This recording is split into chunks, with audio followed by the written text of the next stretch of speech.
ಅಖಿಲ ಕರ್ನಾಟಕ ಮಾಜಿ ಸೈನಿಕರ ಸಂಘದ ಕೊಡಗು ಜಿಲ್ಲಾ ಘಟಕದ ಸರ್ವ ಸದಸ್ಯರ 3ನೇ ವಾರ್ಷಿಕ ಮಹಾಸಭೆಯು ಆಗಸ್ಟ್ 11ರಂದು ಮಡಿಕೇರಿಯ ಕಾವೇರಿ ಹಾಲ್ನಲ್ಲಿ ನಡೆಯಲಿದೆ ಎಂದು ಸಂಘದ ಅಧ್ಯಕ್ಷ ಕೊಟ್ಟುಕತ್ತೀರ ಪಿ ಸೋಮಣ್ಣ ತಿಳಿಸಿದರು. ನಗರದಲ್ಲಿ ಸುದ್ದಿಗೋಷ್ಠಿಯಲ್ಲಿ ಮಾತನಾಡಿದ ಅವರು, ಅಂದು ಬೆಳಗ್ಗೆ 10 ಗಂಟೆಗೆ ತನ್ನ ಅಧ್ಯಕ್ಷತೆಯಲ್ಲಿ ಸಭೆ ನಡೆಯಲಿದೆ. ಅದಕ್ಕೂ ಮುಂಚಿತವಾಗಿ 9 ಗಂಟೆಗೆ ಜನರಲ್ ತಿಮ್ಮಯ್ಯ ಮ್ಯೂಸಿಯಂನಲ್ಲಿ ಯುದ್ಧ ಸ್ಮಾರಕಕ್ಕೆ ಪುಷ್ಪನಮನ ಸಲ್ಲಿಸಲಾಗುವುದು. ಅಂದಿನ ಸಭೆಗೆ ಸರ್ವ ಸದಸ್ಯರು ಕುಟುಂಬ ಸಹಿತರಾಗಿ ಹಾಜರಾಗಿ ಸಲಹೆ ಸೂಚನೆ ನೀಡುವಂತೆ ಮನವಿ ಮಾಡಿದರು. ಸಭೆಯಲ್ಲಿ 10ನೇ ತರಗತಿ ಪರೀಕ್ಷೆಯಲ್ಲಿ ಅಧಿಕ ಅಂಕ ಪಡೆದ ಮಾಜಿ ಸೈನಿಕರ 12 ಮಕ್ಕಳನ್ನು ಸನ್ಮಾನಿಸಲಾಗುವುದು. ಅಲ್ಲದೆ 1962, 1965 ಮತ್ತು 1971ರ ಯುದ್ಧದಲ್ಲಿ ಸಕ್ರಿಯವಾಗಿ ಭಾಗವಹಿಸಿದ್ದ 20 ಯುದ್ಧ ಕಲಿಗಳಿಗೆ ಸನ್ಮಾನ ಮಾಡಲಾಗುವುದು ಹಾಗೂ ವಿಶೇಷ ಸಾಧನೆ ಮಾಡಿದ 10 ಮಾಜಿ ಸೈನಿಕರನ್ನು ಸನ್ಮಾನಿಸಲಾಗುವುದು ಎಂದು ಮಾಹಿತಿ ನೀಡಿದ ಅವರು, ಸಂಘದ ಸದಸ್ಯತ್ವ ಬಯಸುವ ಮಾಜಿ ಸೈನಿಕರು ಸಭೆಗೆ ಹಾಜರಾಗಿ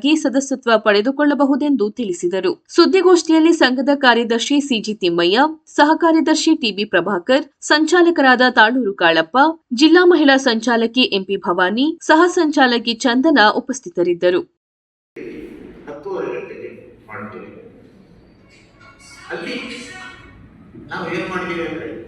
ಅದಕ್ಕೆ ಪೂರ್ವಭಾವಿಯಾಗಿ 9 ಗಂಟೆಗೆ ಜನರಲ್ ತಿಮ್ಮಯ್ಯ ಮ್ಯೂಸಿಯಂನ ವಸ್ತು ಸಂಗ್ರಹದಲ್ಲಿರುವ ಯುದ್ಧ ಸ್ಮಾರಕಕ್ಕೆ ಹೋಗಿ ಮೃತರ ಆತ್ಮಕ್ಕೆ ಶಾಂತಿಯನ್ನು ಕೋರುತ್ತಾ ಪುಷ್ಪ ನಮನವನ್ನು ಸಲ್ಲಿಸಿ 10:30 ಗಂಟೆಗೆ ನಮ್ಮ ವಾರ್ಷಿಕ ಮಹಾಸಭೆಯನ್ನು ಆರಂಭಿಸುತ್ತೇವೆ.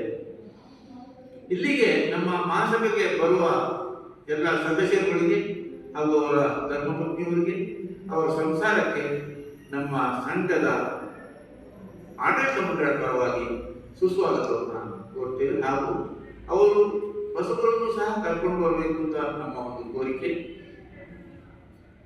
ಈ ಒಂದು ವಾರ್ಷಿಕ ಮಹಾಸಭೆಯಲ್ಲಿ ನಮ್ಮ ಒಂದು 1962, 1965 ಹಾಗೂ 71 ಯುದ್ಧದಲ್ಲಿ ಭಾಗವಹಿಸಿದ ಯುದ್ಧ ಕಲಿಗಳಿಗೆ ನಾವು ವಿಶೇಷವಾದ ಸನ್ಮಾನವನ್ನು ಏರ್ಪಡಿಸಿದ್ದೇವೆ. ಹಾಗೆ ನಮ್ಮ ಮಾಜಿ ಸೈನಿಕರು ಸಾಧನೆ ಮಾಡಿದ 10 ಜನರಿಗೆ ನಾವು ಸನ್ಮಾನವನ್ನು ಮಾಡ್ತೇವೆ. ಹಾಗೆ ನಮ್ಮ ಮಾಜಿ ಸೈನಿಕರ ಮಕ್ಕಳು ಅಧಿಕ ಅಂಕ ತೆಗೆದುಕೊಂಡ 12 ಜನ, SSLC 2, PUCಯಲ್ಲಿ 4, ಹೆಡ್ಡಲ್ಲಿ 8, ಹಾಗೆ ಒಟ್ಟು 12 ಜನರಿಗೆ ನಾವು ಸನ್ಮಾನವನ್ನು ಮಾಡ್ತೇವೆ. ಮತ್ತೆ ಇದಕ್ಕೆ ಹೊಸ ಸದಸ್ಯರು ಬರುವಾಗ ಯಾರಾದರೂ ಬಂದರೆ ಅವರು 1300 ರೂಪಾಯಿ ತಗೊಂಡು ಬರಬೇಕು. 2 ಭಾವಚಿತ್ರ ಹಾಗೂ ಸೈನಿಕ ಕಲ್ಯಾಣ ಇಲಾಖೆಯ ಗುರುತಿನ ಚೀಟಿ ಮತ್ತು ಆಧಾರ್ ಕಾರ್ಡ್ ನಕಲನ್ನು ತರಬೇಕು. ಮರಣ ನೀತಿ 60 ವಯಸ್ಸಿಗೆ ನಾವು ಮಿತಿಗೊಳಿಸಿದ್ದೇವೆ. 2000 ತಂದರೆ 10,000ವರೆಗೆ ಮರಣ ನೀತಿ ಇರುತ್ತೆ. ಇದು ನಮ್ಮ ವಾರ್ಷಿಕ ಮಹಾಸಭೆಯಲ್ಲಿ ನಾವು ಇದನ್ನು ಏಕಾಏಕಿ ನಾವು ಯುದ್ಧ ಕಲಿಗಳಿಗೆ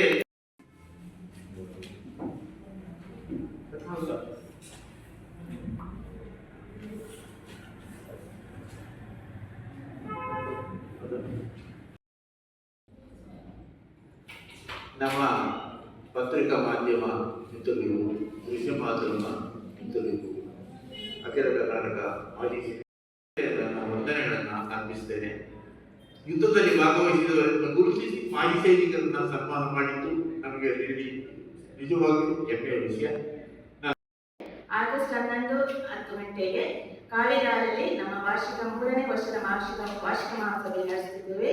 ಅದಕ್ಕೆ ನಮ್ಮ ಎಲ್ಲ ಸಂಘದ ಸದಸ್ಯರು ಮತ್ತು ಅವರ ಧರ್ಮಪತ್ನಿಯರು ಮತ್ತು ನಮ್ಮ ಮತ ಮಾದಿ ಯೋಧರ ಪತ್ನಿಯರು ಮೆಂಬರ್ ಆಗಿರ್ತಾರೆ. ಅವರು ಸಹ ಸಮಯಕ್ಕೆ ಸರಿಯಾಗಿ ಬಂದು ನಮಗೆ ಸೂಕ್ತ ಸಲಹೆಗಳನ್ನು ಕೊಟ್ಟು ಸಹಕರಿಸಿ ಈ ವಾರ್ಷಿಕ ಸಭೆಯನ್ನು ಯಶಸ್ವಿಯಾಗಿ ನಡೆಸಿಕೊಡ್ಬೇಕಾಗಿ ನಾನು ಎಲ್ಲರ ಮೂಲಕ ಕೇಳಿಕೊಳ್ತೇನೆ.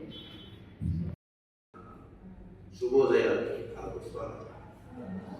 ಈ ಪತ್ರಿಕಾಗೋಷ್ಠಿಯ ಉದ್ದೇಶ ಏನೆಂದರೆ, ನಾವು ನಮ್ಮ 3ನೇ ವಾರ್ಷಿಕ ಮಹಾಸಭೆ